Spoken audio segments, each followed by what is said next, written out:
Um, so to do a brief introduction for our lecturer tonight, we have John Bear Mitchell, who is a citizen of the Penobscot Nation. And he is working up at the University of Maine as the University of Maine System Office Native American Waiver and Educational Program Coordinator, and the University of Maine's Wabanaki Center Outreach and Student Development Coordinator, as well as lecturer of Wabanaki Studies and Multicultural Studies at the University of Maine in Orono. He has served on numerous museum and educational boards throughout the state, with missions based on Maine's Wabanaki people. And while working his way through college, he toured the Native American, with the Native American Storytellers of New England. He presented a traditional and contemporary program in Native American stories and songs, and his singing and storytelling can be heard in many Maine PBS tribal-sponsored awareness videos, independent films, and many documentaries with topics on Maine's Native people. So we are really excited to have you here tonight, John. There's been great interest in this topic, and it's very timely with all the news that's been happening in the past few years, both here and in Canada. And I think it's great for us to be able to hear some background information and some firsthand stories from what you've experienced through your traditions and through people in your families, which you talked a little bit to me about in your emails. So I am going to, one last thing. If you have questions, please type them in the chat box. And then at the end, we'll read them out loud. It just helps things flow a little bit easier. So feel free to use that chat box throughout the lecture if you have questions, and we'll read them out loud at the end. John, I'm going to make you host. Give me just 1 second to do that. And then you will be able to share your screen.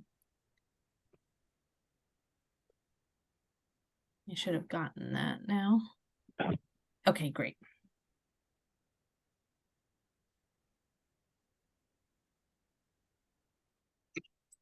Okay, well, thank you. Can you hear me okay? Yes, we can hear you. Okay, great. I just want to make sure I just don't start rambling and nobody can hear me. Well, thank you for having me. John Bear Mitchell is my name in English. The Dilnabamo Kamui Nagakakagus. My name in my language is Kachimuan Muswan. My name in English is John Bear Mitchell. Bear is literally my middle name. So everybody called me John Bear. It's literally my middle name. I'm from a small island called, we call in English, Indian Island today. It used to be the people's place. It was ceremonial ground at one point until reservations by U.S. government made that small little place over there our designated homeland. And it's now the seat of our government, as well as it provides a place to live for about 600 of our tribal citizens and about 200 non-tribal citizens who married into the tribe, probably.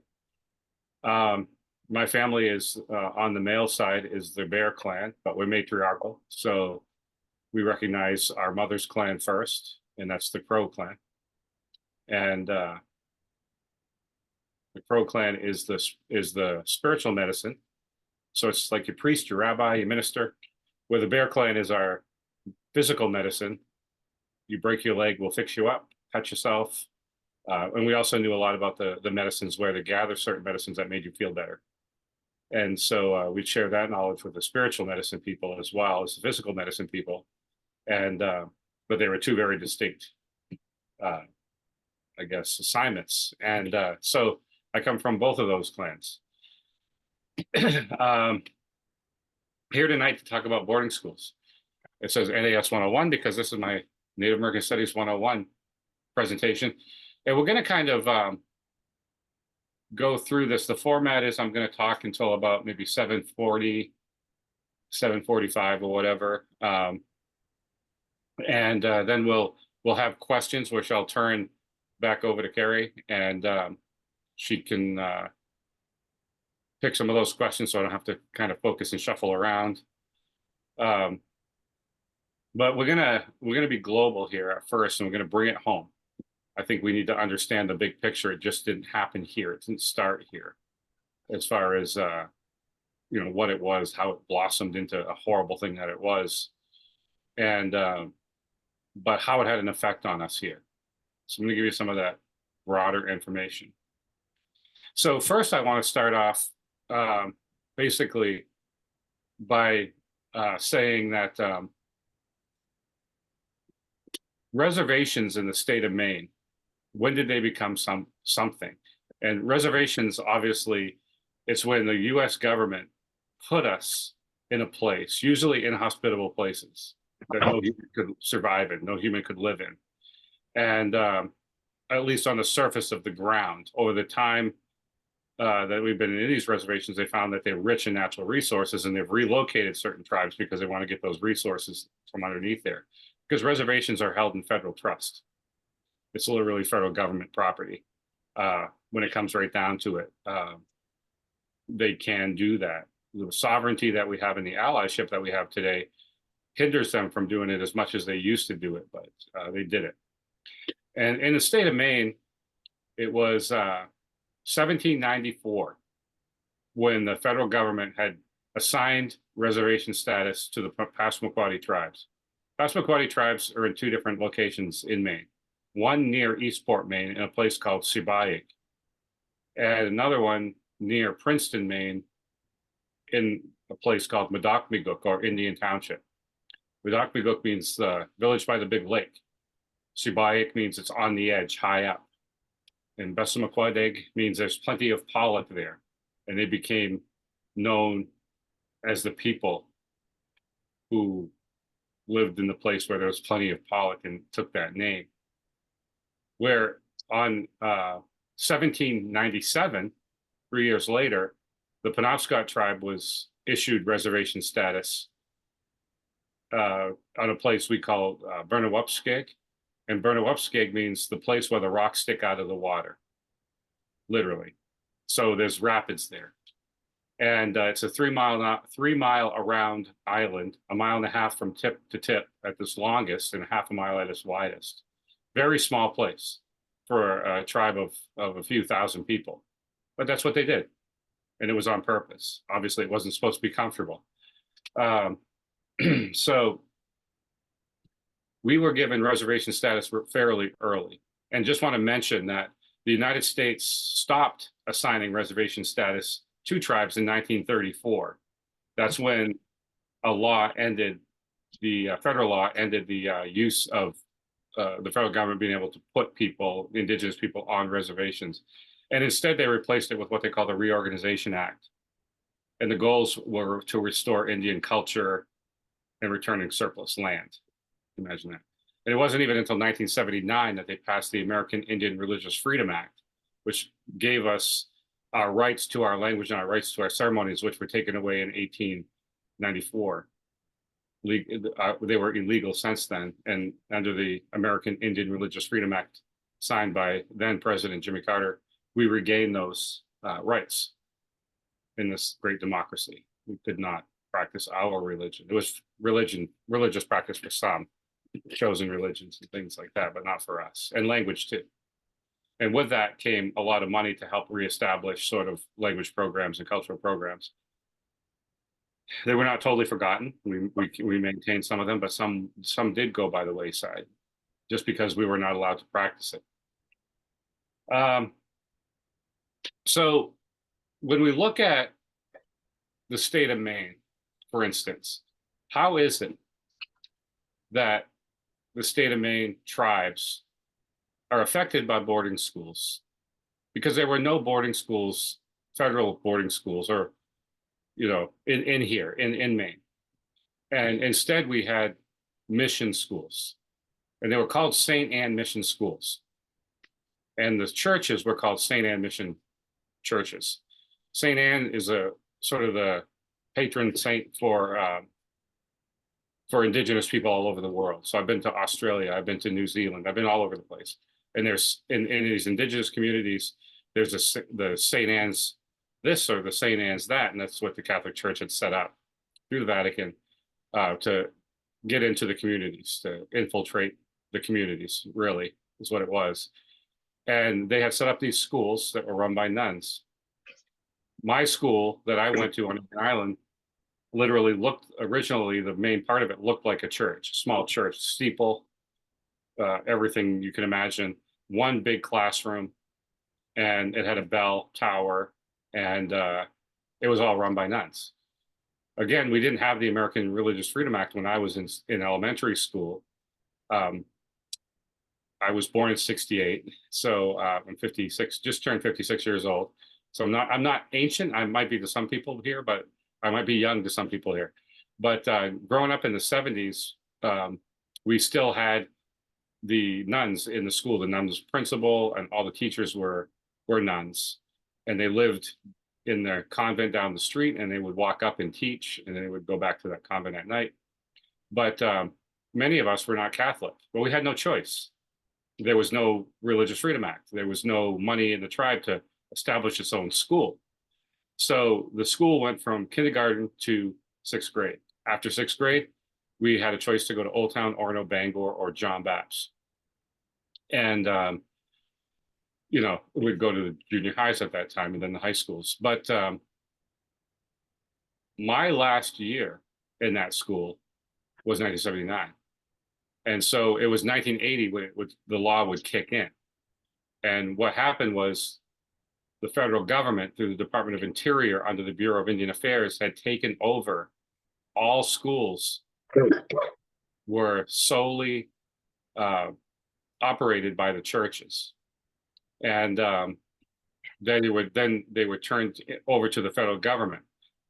Our community was so small, we only had that one school, but there's other communities that some of them have big Baptist schools, some of them have big Catholic schools, some of them have big private schools, some of them have Bureau of Indian Affairs schools. But if you had a Bureau of Indian Affairs school and you had those options, they didn't really bother you in the community. The federal government did, because you already had the options.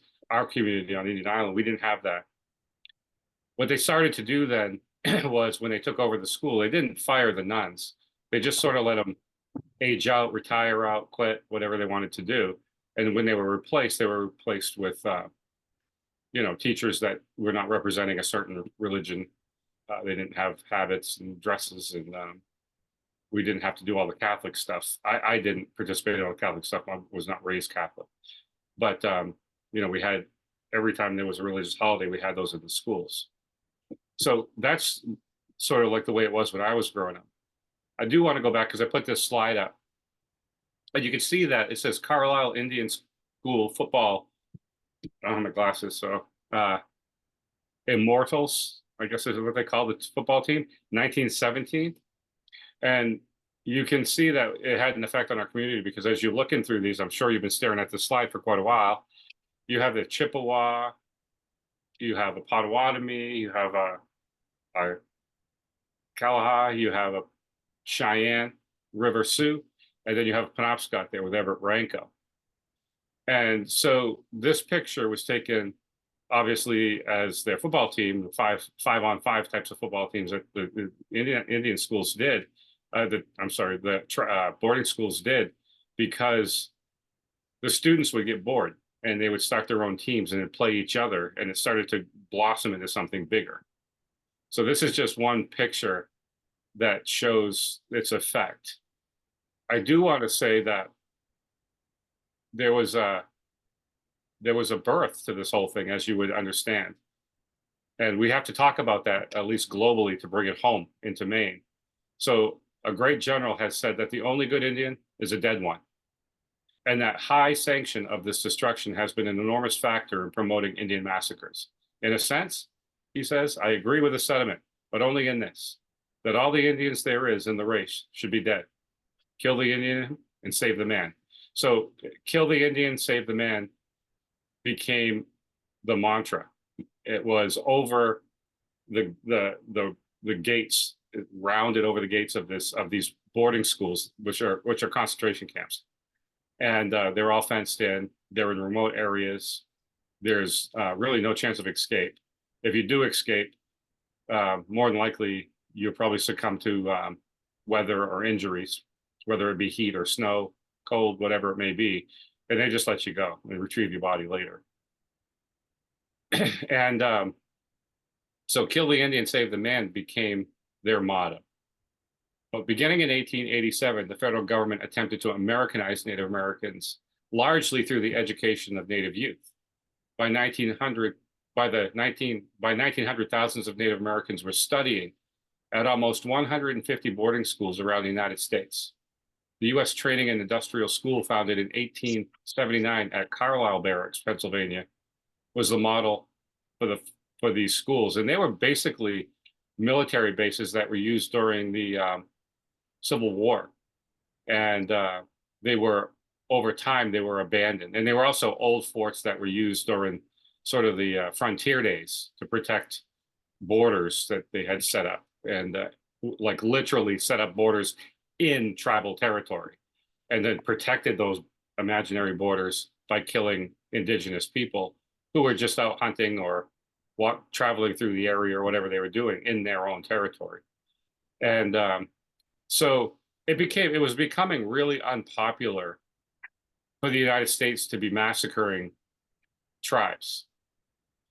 This is at the time earlier, right after the Revolutionary War. The Civil War, when Abraham Lincoln was president. Abraham Lincoln had signed more Indian massacres in play than all other presidents combined. He had an extermination policy in his presidential package, as well as Andrew Jackson, the two presidents that had committed the largest genocide of indigenous people in this country. And in fact, Abraham Lincoln had marched relocations and deaths that were larger than the Trail of Tears and the Cherokee under Andrew Jackson. None of those are reported. And also, Abraham Lincoln held the largest mass execution, killing 38 Lakota warriors for defending their own territory. And he wanted to make a point, make sure you bring their mothers, their fathers, their children, and watch them be hung, force them to watch it. Again, to make a point, don't mess with this new government, because this is what's going to happen to you. And so right after that, they start realizing worldwide that they're getting really bad press. And this is being published, this is being watched, this is being witnessed, because they thought they were doing something that was good, they really did. And so what happened was they went to other sorts of means to try to kill us off. If they couldn't kill us physically, they were going to kill us spiritually. And so the Carlisle Indian Industrial School was the first major one. I do want to mention that within, if people could mute their, if I could have folks mute their microphones, because I'm hearing voices and sounds, and I'm not sure if you're trying to talk to me or not. But the reason I show Carlisle is because Carlisle is the one that took a lot of us Penobscots. Passamaquoddies tended to go to Canada, to Nova Scotia, to a place called Shubenacadie, or the Shuby School, which we'll talk about in a little bit. But Carlisle is interesting. I've never been to Carlisle. I've been to Haskell, which was another boarding school. All these boarding schools, they're very interesting because they have graveyards. I often ask my students when I'm teaching, when you guys got the tour of the campus, did they show you the graveyard where we bury all the dead students that just don't make it through? They die and we just bury them. And they get this horrible look on their face like, oh, no, I didn't see that. What are you talking about? Like, oh, yeah, because we don't have that here. That only happened with Indian schools, the Indian boarding schools. There were graveyards, and that was very common. Unfortunately, as we now know, those graveyards are just a mask. There were children buried in them. And when I was out to Haskell, I went out there. We don't go through graveyards traditionally. We don't walk in them, but I wanted to see it. So I prayed, can I go? And I was given permission in my way. And so I went in, and all these grave markers was boy 10, girl 12, boy 8, girl 3, boy 16. That's what they were relegated to. They were not even human anymore. They were not even given their own, even their fake English name. They were not given that on that gravestone. or who they were. It's just they were a boy or a girl in their age. And we're discovering now at these American boarding schools that they were these graveyards. They mark. They say there's 200 people in them, but then we find these mass graves with 600 children thrown in there like garbage, and piled, trenches dug, children thrown in with their toys in their hands, with their little shoes on their feet, thrown in these mass graves. And what they did that was so horrible that they had to be killed for it and thrown in a mass grave, we still don't know. Other than that was a lot of inhumane stuff going on, and we were not even considered human, let alone our children, our beautiful children who just wanted to play, wanted to see mom and dad again. They couldn't do that ever again. And we're finding in the United States and Canada that's by the thousands. Up in Canada so far, they've only out of the, I think it's like out of the 43 schools, they've gone through 4 or 5 of the schools, and they found so far over 12,000 bodies in mass graves. And they haven't even scratched the surface. So thousands upon thousands of our children were killed anonymously at these places. They're stolen children. When our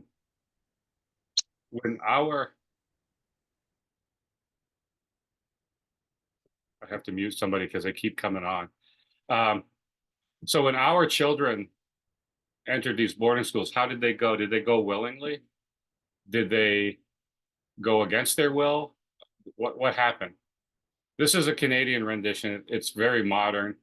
It just kind of shows, because I put this in there because it kind of shows the horror.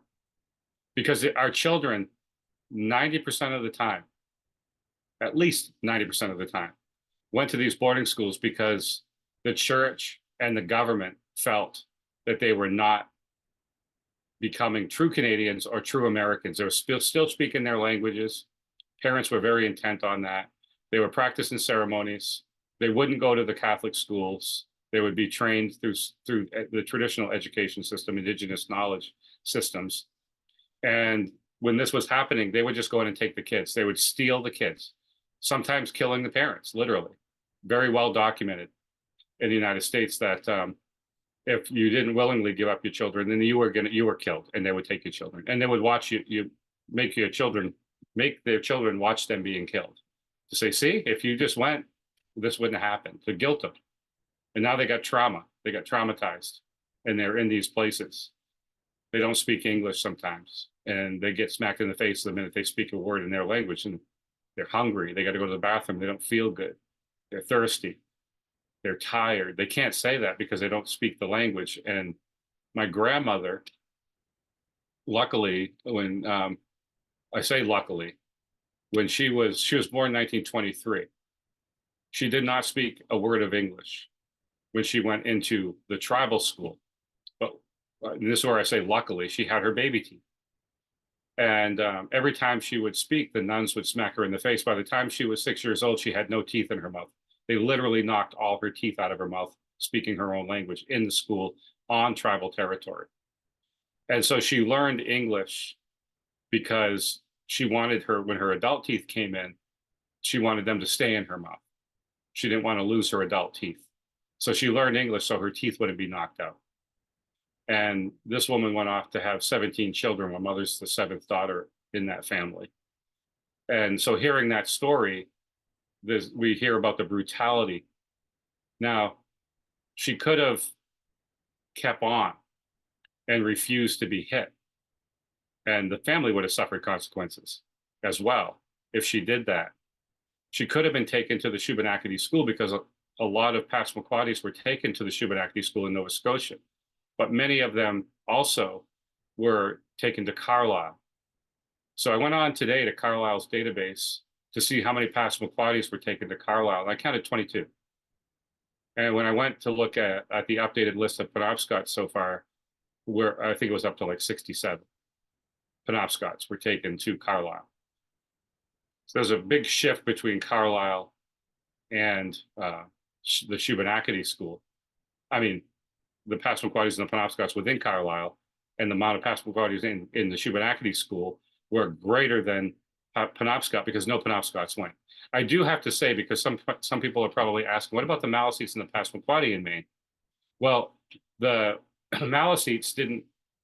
So in 1934, the government stopped assigning reservations, and it wasn't until the 1980s that the Micmac and the Maliseet got recognition, federal recognition, um, and established communities on trust land. So they're not on reservation lands; they're on trust lands. So they bought land. They were given money. In 1985, the Maliseets established the Houghton Band of Maliseets and built their community from there. It's on trust land though, so it's technically not a reservation. And the Micmacs were in 1992. And 1992, they established their community through trust lands in Presque Isle, literally right across from Northern Maine Community College. And they have a tribal hall there and a few streets that they've developed into tribal housing. But that's again on trust land, so it's not reservation land. It was never assigned. They just picked a place and bought the land where they wanted to, and they established their communities there. They don't have schools on those two tribes, where the Passamaquoddies and the Penobscots do have schools. Their kids go to the public schools from the beginning, right up until high school graduation. So if I'm not talking, and people are wondering, like, why is he not talking about the other two tribes? Well, they were not part of this picture. At the time they were in Canada, these particular folks, families were in Canada, and they had traditional migration routes in what we call Maine today, and they had established communities in those areas, but they were not there all the time constantly because they didn't have like a resource or a government or a structure, and so they were unsupported and they were poor.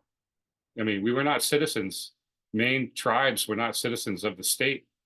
We couldn't vote in federal elections until 1964. So we were considered like non-residents. We were not U.S. citizens, literally. We couldn't vote in federal elections. Now, say we moved out of the state of Maine, yes, and those states allowed us citizenship, then we had citizenship. But those who stayed in Maine did not get citizenship until 1964, only under pressure, because Maine didn't want to do that. Maine didn't want to say, we're going to give you citizenship. Instead, they gave us this voting place to vote in federal elections. That in itself acted as a way for us to get citizenship, but they never did it outright. And then the last state to do it in 1967 was New Mexico.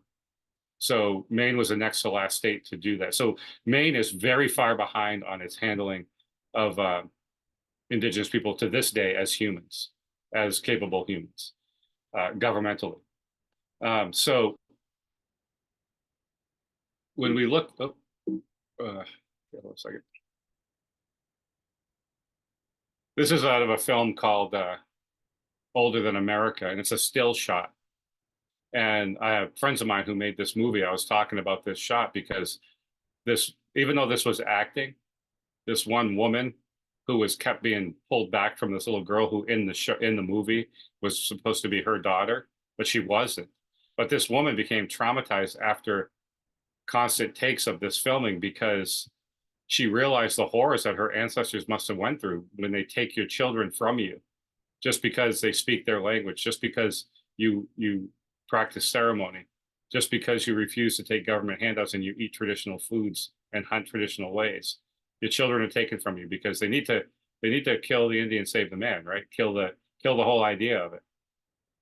And this is interesting because I had family in Carlisle at this, but if you look at these, and I don't have a comparison picture, but if you look at the picture on the left of these boys, they're Lakota, and they could be, Sioux.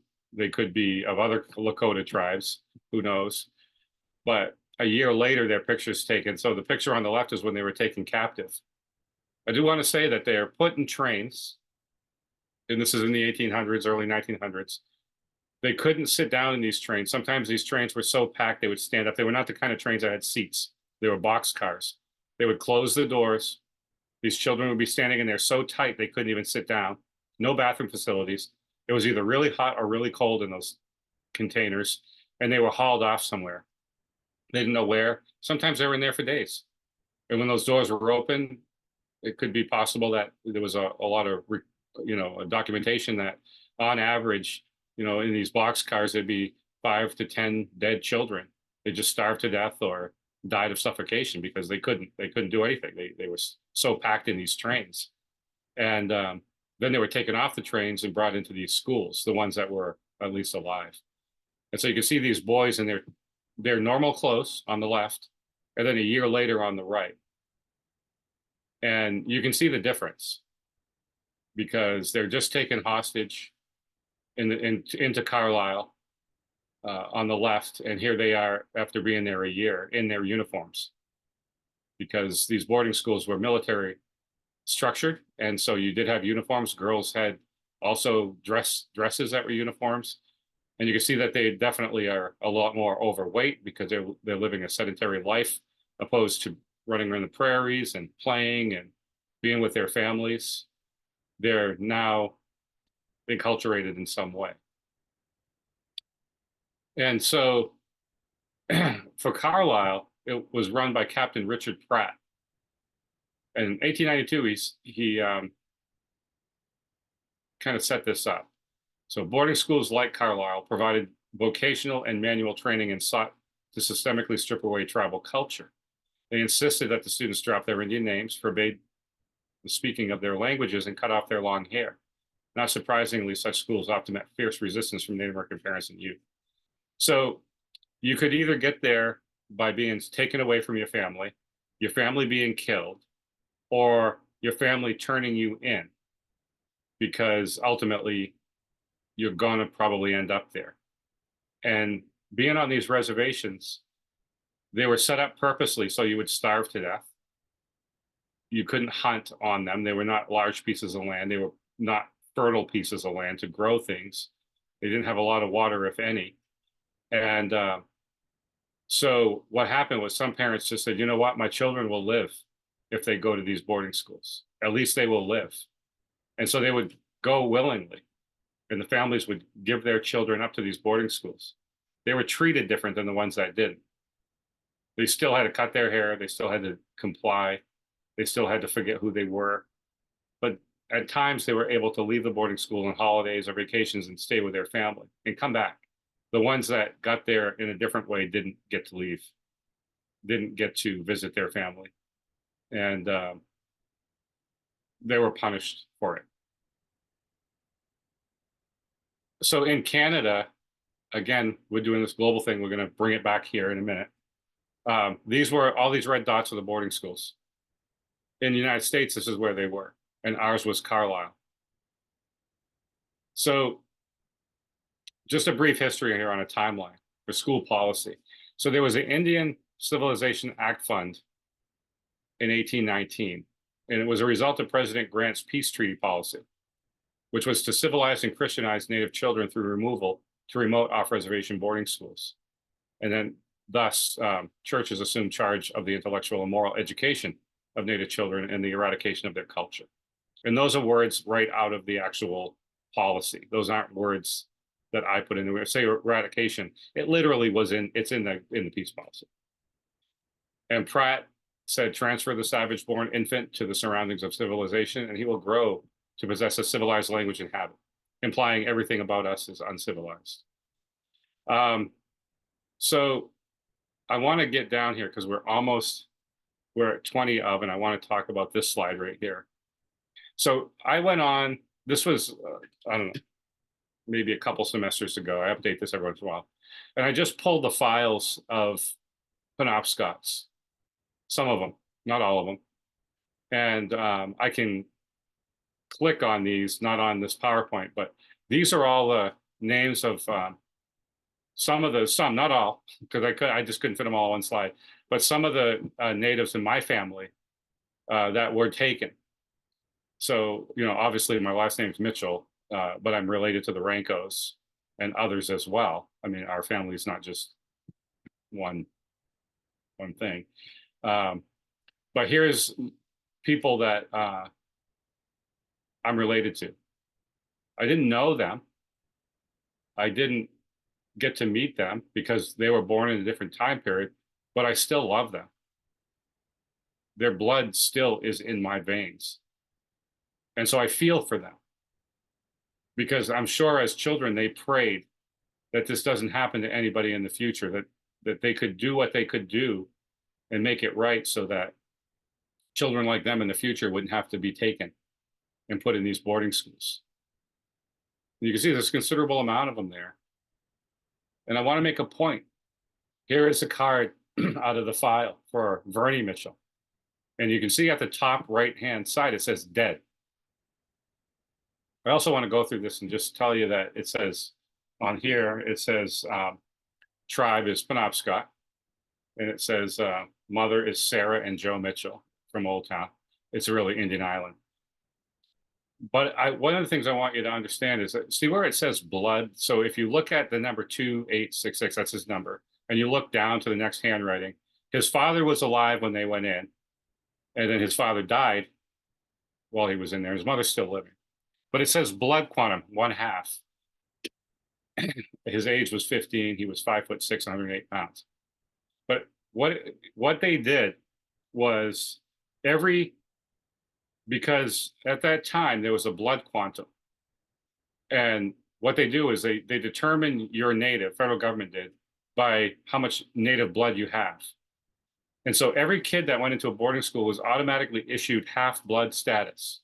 That took away 2 generations from the bloodline. So that if this particular child, Vernie, if he lived long enough, he could have if he had a child, that child with a non-native person, that child would have been a quarter, and that child would have been the last child in the native bloodline. So they take away 2 generations of our bloodline by putting in that we're half. They did that on every single card, every single tribe, for every single child. And there's others here with other places. A lot of times when the children got older, they went to work. Ford Company took a lot of kids from Carlisle and put them in internships, put them in apprenticeships, and hired them after. And then we'll stop on this one because that's one thing I want to talk about is Haskell babies. So basically, these teenage girls in these boarding schools who have no contact with any boys at all are having babies. And these babies were raised until they were like 3 or 4 years old, and then they were sold. You could go shopping at these boarding schools for Indian children. Now, if you look at these children, they don't look like both parents are indigenous. Definitely one parent is and one parent isn't. So all the mothers are indigenous. The fathers of these children, is unknown who they were. But the only interaction that they had with the girls through males was through the priests. I'm not making any judgment there. I'm just saying the only males that could be around the girls were priests, and the girls were getting pregnant. And they were having these babies, and they were selling these babies. You could buy one for $10. You could buy 2 for $15. They were for sale. Now, I'm going to stop the share because what I want to do is in the camera, I want to show you this book. It's, I don't know if you could see it. It's called Out of the Depths. And it's by Isabella Knockwood. Again, it's called Out of the Depths. And it's based on a Bible verse where you say, out of the depths, it's a prayer. And so when I used to get her to come to the school, to my university, to talk, if she was still alive, she'd be well over 100. But she wrote this book about the Shubenacadie boarding school experience, which essentially just has a lot of testimonial in it. She was threatened with her life by the diocese in Canada, literally. They took out a full-page newspaper ad telling anybody that if they even spoke to her in an interview, they would be sued, they would lose everything. One thing the church didn't understand or tried to scare people into was you can't sue somebody and take their house on reservation land. You could take their stuff, but you can't take their house. And they threatened them in every which way. You don't talk to her.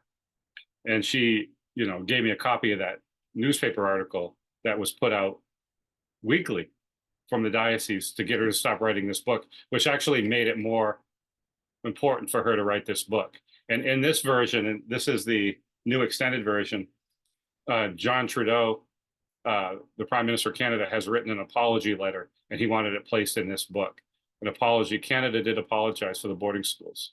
There are only 2 countries in the world that have not apologized for the boarding schools. And one of them is Australia, and the other one is the United States. They just refuse to apologize. The only 2 countries in the world that have not apologized. And so the boarding school experience has profound effect on the psyche of those people who went there. They're not called students or former students. They're called survivors, boarding school survivors. And they have quite a lot of work that needs to be done. And there's a lot of things that are happening that make it so that they could, be present in their lives without having to deal with the horrors of their past. They were tortured. Things happened to them. So we'll take the last 15 minutes and I'll take some questions. Now I need to turn the, how am I turning this over to, I gotta, hold on a second. Do you still have, Carrie, do you still have access or do I have to turn it over? I don't as a host, but you could make me a host by going to participants and assigning me a host.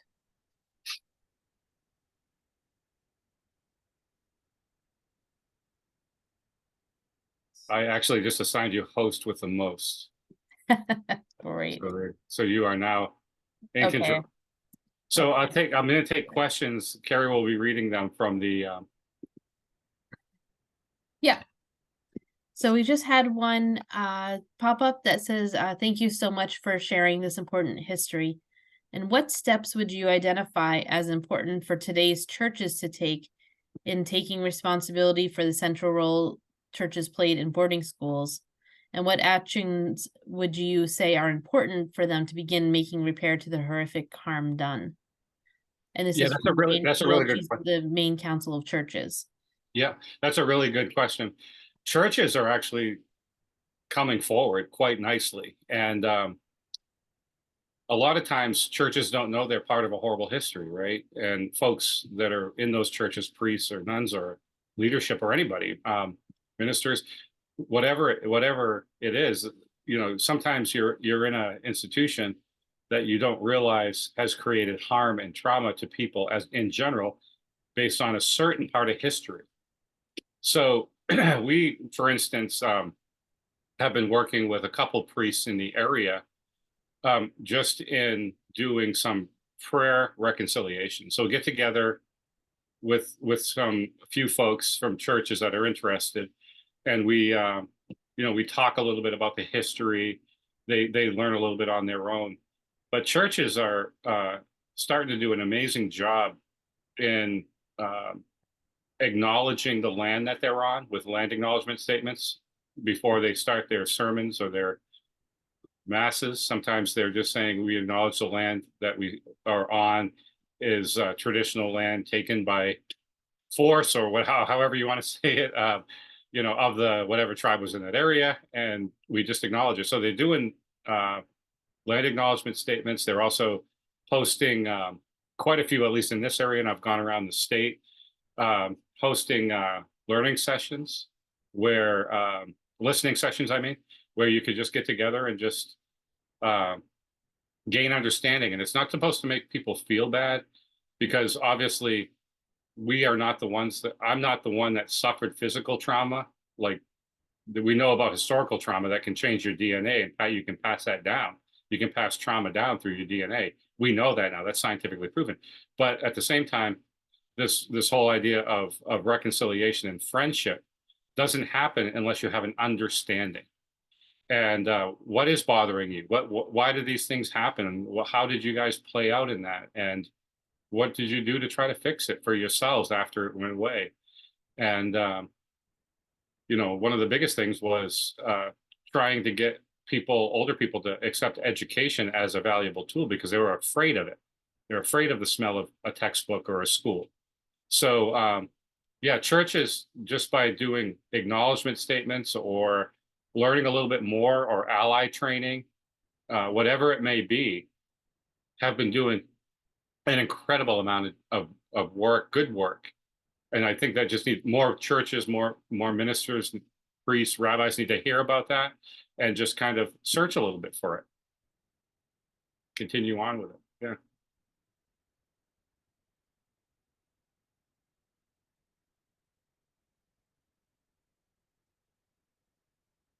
I think you're muted. Put my Sarah, you're muted. Yeah, I just put it on mute while you were talking. It says maybe I missed it, but when was the last boarding school closed? Oh gosh, there that's scattered. They were operating up until the 1970s. And yeah, so I don't know exactly when, but they were operating in both countries up until the 1970s. So looking around the room, I think we all have lived through the 70s, maybe a little bit, maybe some of us. Just making a quick note here. Yeah. A couple of people will want to connect with you to do presentations at schools and whatnot. So I'm just making Sure. a quick note of those. Yeah, just find me. Yeah. Okay, one of our local friends of the museum says you've mentioned all of the Wabanaki peoples except the Abenaki, which are closest geographically to our region. Can you tell us more about their status in Maine and their history with boarding schools? Yeah, the Abenaki of the United States. Well, first of all, let me just say there are no federally recognized Abenaki tribes in the United States. They're only state recognized in New Hampshire and Vermont, which basically means that they don't have any rights outside the state. That they have not proven, like every other tribe of the 574 tribes who are federally recognized in the United States, the Abenakis of Vermont and New Hampshire have not proven their lineage. All other tribes had to. They just haven't done it. I don't know why. But the two Abenaki tribes that exist federally are in Canada, Odanak and Wolanak. So the whole issue of Abenaki is that it's a mispronunciation of Wabanaki. And when we used to speak our language in a more traditional way, the W was an O. So if I'm saying Obanaki, Obanaki, Obanaki, Obanaki, English, French, Portuguese, Spanish listeners hear the sharp Abenaki first. Abenaki became Abenaki historically. They were people that had gone more and more west of us within the Wabanaki tribes. They kept moving west and got out of our reach of protection. And so over time, historically, they became known as Abenaki. That's very like 250 years old. You don't hear Abenaki any time prehistorically, because we were Wabanaki for over 3,000 years, and we still are, and well over 3,000 years, at least from what we can understand on our wampum belts. Could be even longer. So Abenaki are not, they're not included in the only Abenaki tribes that are included in the diplomacy of the Wabanaki tribes when we have leadership meetings are the two Abenaki tribes in Canada, and who have been there forever and actually have relatives over here still. So that's another whole talk right there, but that's just quickly encapsulated. I don't know if that answered the question, but and they did not go to boarding schools. There's no record of any Abenaki at any boarding school in the United States. Okay. There was a message from Ellen Koenig saying, this is such an important topic. We have talked about you joining our historical group on Star Island from September 6th through 8th. Can you weave some of this into that presentation? So I can do anything. great. I might get stuck sometimes when I'm doing it. Susie Young posted just that she's emailed you, and I'm not sure she meant you or us as OVHS. She's interested in having you come to talk to the middle school, the 5th grade students with an age appropriate presentation. Oh, never mind. I got her email, so I'll make sure I will connect you both. Well, I was a K-8 teacher for 10 years. I taught 3rd and 4th grade and middle school social studies. So yeah, I'm more than happy to come to schools. I just want to mention that I have to take time off to do that. So there's a fee. There's a fee associated with it because I can't do that for work. Right. I wish they let me. I would love it. Here's one says, I'm from the Midwest. Is there a society or association of individuals like yourself who can present information in schools and other venues to provide education on topics such as this? Absolutely. There's different. I'm co-chair of the American Indian Institute out of Bozeman, Montana, and we have a network through them that gets in touch with folks that can do this.